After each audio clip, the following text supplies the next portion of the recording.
Assalamualaikum warahmatullahi wabarakatuh.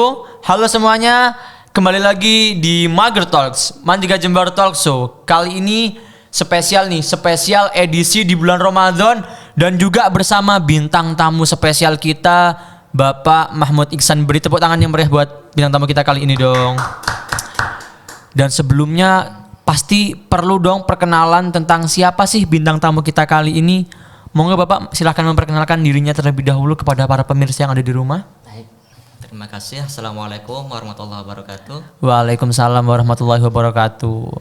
Saya di sini sebenarnya bukan orang baru ya. Saya itu orang lama yang reinkarnasi lagi. Reinkarnasi lagi. Iya. Saya alumni Mantiga tahun 2007. Jadi tahun 2005 itu saya masuk, 2007 saya keluar. Alhamdulillah.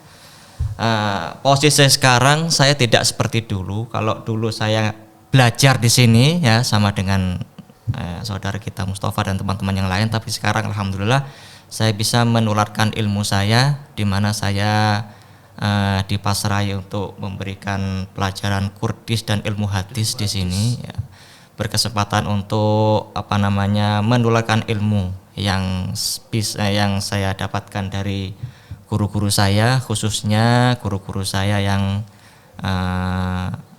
di Indonesia dan juga di Tarim Yaman. Ya. Alhamdulillah. Tuh, saya kira itu saja.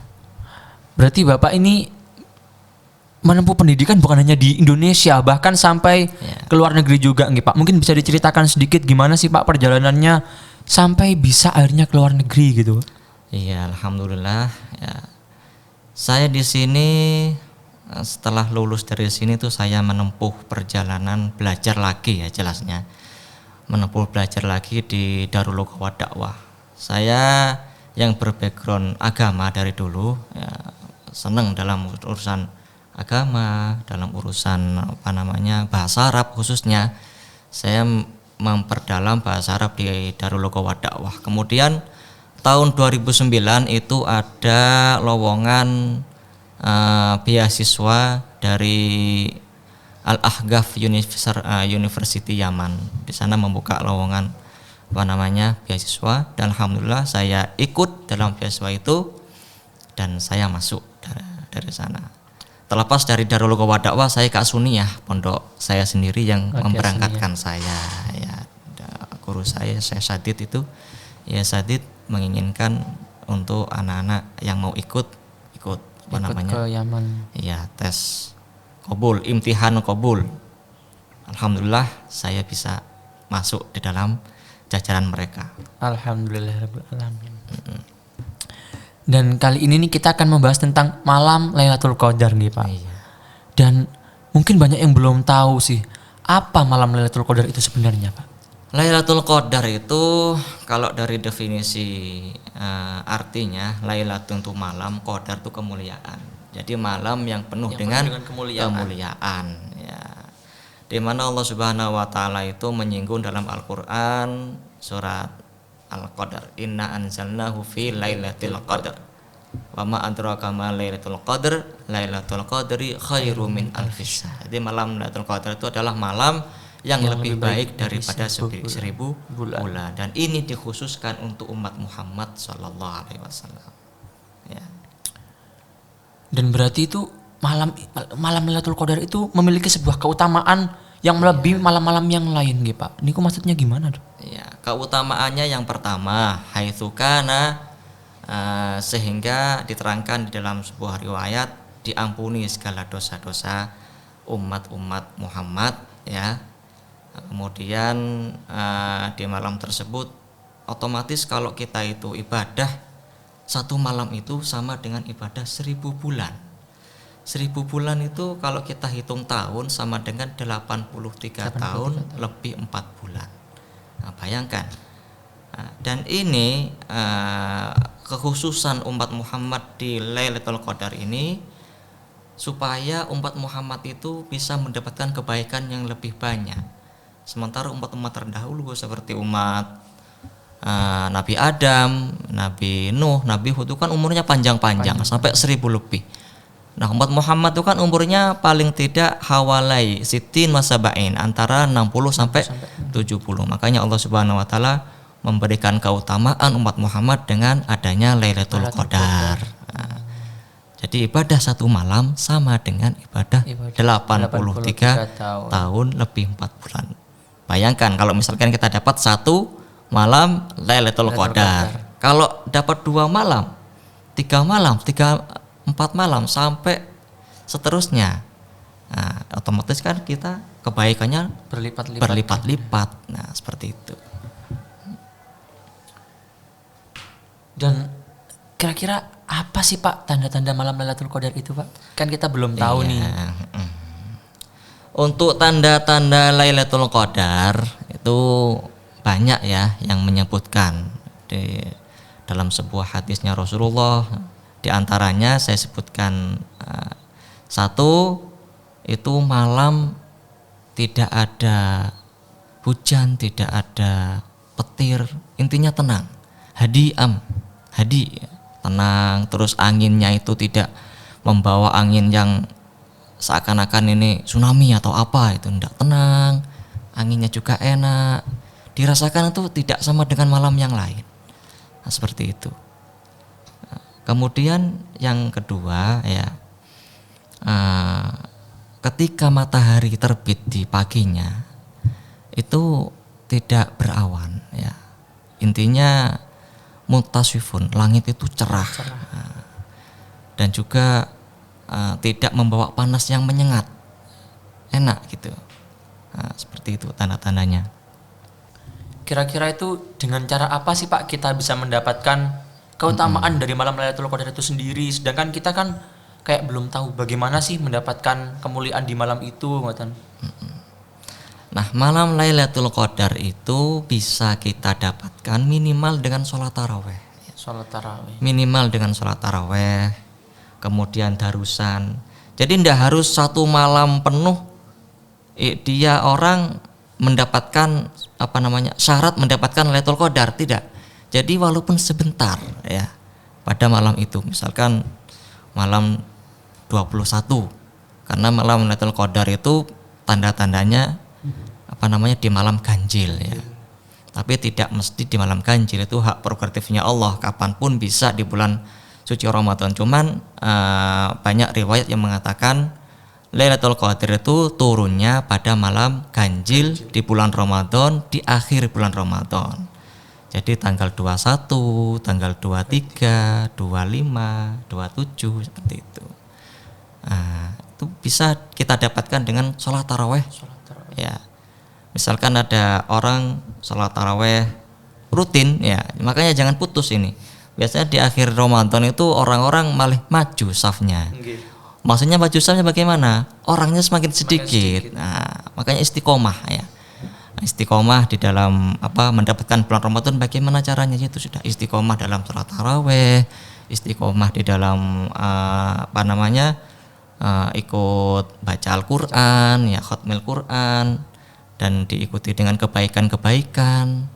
Nah, kalau bisa ya satu malam penuh itu dibuat baca Quran misalkan, kalau bisa ya.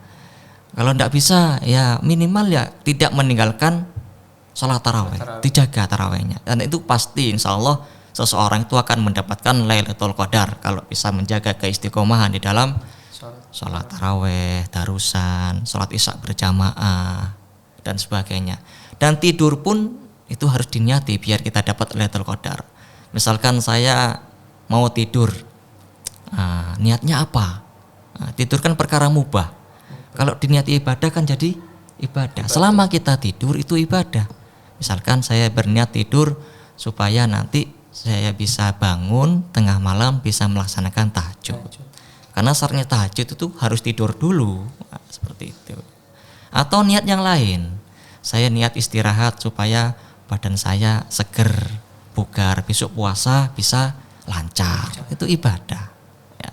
Beda halnya dengan orang yang cuma tidur nggak ada niatnya, pokoknya turu. Nah, itu ya nggak berpahala eman-eman. Kalau kita niati tidurnya itu kita dapat pahala sampai subuh, bukan subuh apa, mau sepertiga malam, mau sahur, itu ibadah terus. Dan itu kalau pas ketika itu bulan Ramadan, malam Lailatul Qadar, ya kita dapat kebaikannya Lailatul Qadar seperti itu. Makanya ini apa namanya resep supaya orang itu mendapatkan Lailatul Qadar seperti itu. Ya. Flashback ke ceritanya jenengan yang awal tadi, jenengan pernah ke Tarim gitu. Ya, Itu kira-kira berapa tahun Pak jenengan di sana Pak? Saya di Tarim itu sekitar 4,5 tahun. 4,5 Ya, tahun. 4,5 tahun ya. Pasti merasakan perbedaan antara di Indonesia sama di Tarim sendiri. Dan saya ingin tahu dong ceritanya Pak, gimana perbedaan bulan Ramadan di sana sama di Indonesia Pak kira-kira Pak? Iya. Untuk bulan Ramadan ya jelas yang pertama itu tentang adat ya, kebudayaan. Budayaan Indonesia dengan di Arab itu beda. Kemudian yang saya ambil manfaatnya ya, yang kita ambil manfaatnya di Tarim itu taraweh di sana itu tidak serempak seperti di Indonesia. Lek ning Indonesia itu kan serempak, habis sholat isya langsung taraweh bareng-bareng. Kalau di Yaman di Tarim itu tidak. Di sana itu misalkan di Masjid Al-Muhdhar itu tarawehnya sepertiga malam, jam 3 sampai subuh. Sebelum subuh lah, ya, sampai sahur gitu. Kira-kira sebelum subuh. Kemudian di Masjid Jami itu tarawehnya jam 12 malam. Kemudian di Masjid Raudhah, masjidnya Habib Umar itu tarawehnya ba'dal isya. Kemudian di masjid satunya lagi itu jam 9. Jadi setiap jam itu ada taraweh. Dan orang-orang sana itu antusiasnya untuk mendapatkan Lailatul Qadar. Habis taraweh di Masjid Raudhah, habis sholat isya. Itu kan waktunya habis sholat isya sampai jam 9. Nah, jam 9 itu di Masjid Tarim, di Masjid Jami. Sampai nanti jam 10. Jam 10 itu ada lagi di Masjid Baha sampai jam 11. Jam 11 nah jadi tarawihnya berulang-ulang. Iya, berulang-ulang sampai nanti menjelang sahur. Yang terakhir di Masjid Al-Muhdhar ya di Tarim itu. Jadi mereka itu luar biasa. Indonesia cuma satu kali taraweh, habis itu untuk darusan ya adatnya seperti itu. Sampai jam 11 biasanya, setelah itu baru istirahat. Tapi ya saya tidak mengucilkan Indonesia ini seperti ini, tidak. Tetap sama-sama baik, sama-sama indah ya saya rasakan. Cuman antusias ahli Tarim di sana untuk menggapai Lailatul Qadar itu lebih kuat. Ya, lebih kuat seperti itu. Ya. Dan kalau perbedaan hari-hari kayak kalau di sini kayak puasa seperti ini, kegiatannya seperti ini, kalau di sana ini seperti apa sih? Seperti apa sih Pak? Kita ingin di tahu. sana ya itu diisi dengan sholat, banyak dengan sholat. Kan sudah tarawehnya itu satu malam. Ya, dan juga di sana kalau mau membaca Al-Quran, mereka tuh lebih menghatamkan sendiri. Jadi darusan pakai speaker tuh udah ada. Nggak ada. Iya. Di sini kan umumnya seperti itu. Ya bagus, semuanya bagus. Cuman adat ini ya, masalah adat. Nah, darusan atau dibuat mutolaah ngaji, zikir dan sebagainya. Nah, seperti itu. Bahkan Ahlu Tarim itu untuk menyikapi kemuliaannya bulan Ramadan itu sampai setelah Syawal mereka itu seakan-akan masih terbawa